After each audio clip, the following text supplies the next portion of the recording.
అందరికీ praise lord. March 17 ఈరోజు దేవుని వాగ్దానము.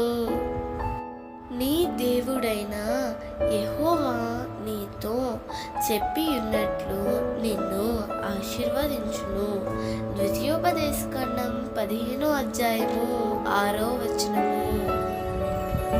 ప్రభు చెప్పిన మాట ఎన్నడూ వ్యర్థం కాదు.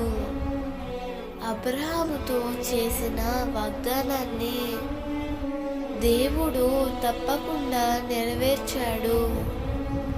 ఆకాశ నక్షత్రాల వలె సముద్ర తీరమందలి ఇసుక రేణువుల వలె ఆశీర్వదించాడు. ప్రియమిత్రమా, నీ జీవితంలో కూడా ప్రభు చేసిన వాగ్దానాలు తప్పకుండా నెరవేరుతాయి. నీవు ప్రభువును నమ్మి ఆయన నోటి నుండి వచ్చిన మాటను నీవు అంగీకరించి వాటి ప్రకారము నీవు జీవిస్తే తప్పకుండా ఆశీర్వాదాలు అనేవి నీకు దక్కుతాయి.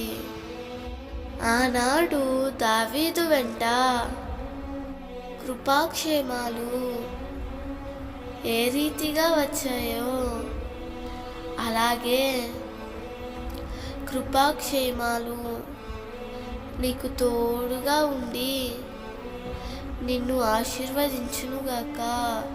ఆమేన్.